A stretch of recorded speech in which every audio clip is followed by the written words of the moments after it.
Nous pouvons continuer sur les les questions orales et je laisse la parole au groupe Rassemblement national, je ne sais pas qui, Monsieur Gauchmann. Oui, merci Monsieur le Président. Ma question orale va porter sur le devenir de deux aéroclubs qui sont situés respectivement sur les places de l'aérodrome de Saint-Nazaire et celui de Nantes. Ces places ont été pendant très longtemps administrées par les chambres de commerce et d'industrie de Nantes-Saint-Nazaire. Un contrat de concession est venu modifier ces conditions initiales il y a quelques années et cela a conduit à des modifications importantes dans les conventions d'occupation qui sont passées entre le nouveau gestionnaire et ces aéroclubs. Aéroclubs qui sont des associations régies par la loi de 1901, donc non lucratives. Elles ont été fortement encouragées par les ministères successifs avant et après la Seconde Guerre mondiale.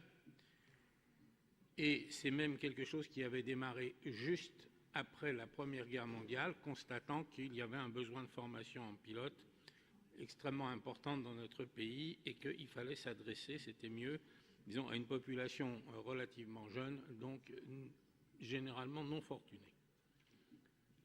On estime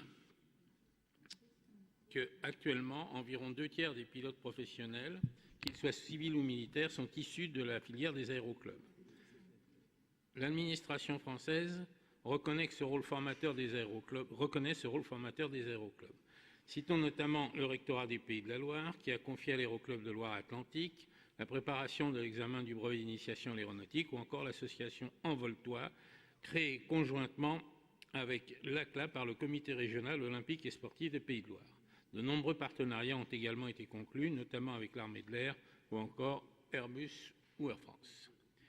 En matière de pilotes, on estime le besoin au niveau mondial pour les 10 années à venir à environ 650 000. Parmi ces 650 000, il en faudra 50 000 pour l'espace, pour ce qui est convenu d'appeler l'Europe, et environ 6 ou 7 000 pour les besoins français, hors pilotes militaires.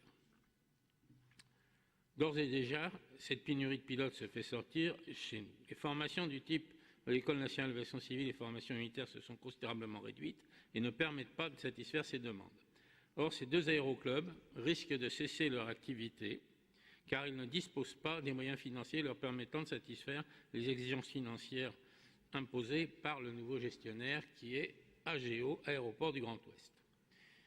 Pour l'aéroclub de Loire-Atlantique basé à Nantes, cela se traduit par une surtaxe annuelle de près de 100 000 € et pour celui de Saint-Nazaire par un surcoût. Vous dépassez votre temps de parole, Monsieur Gauchmann. Je vous demande d'aller plus vite. Bon.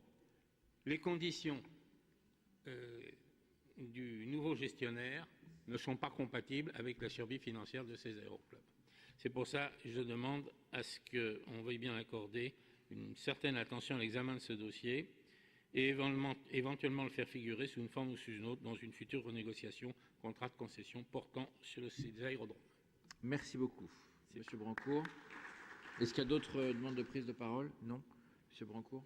Oui, rapidement, quelques éléments de réponse. Effectivement, c'est un problème qui relève du droit privé, qui relève de la relation entre les aéroclubs et l'entreprise, et Aéroport du Grand Ouest.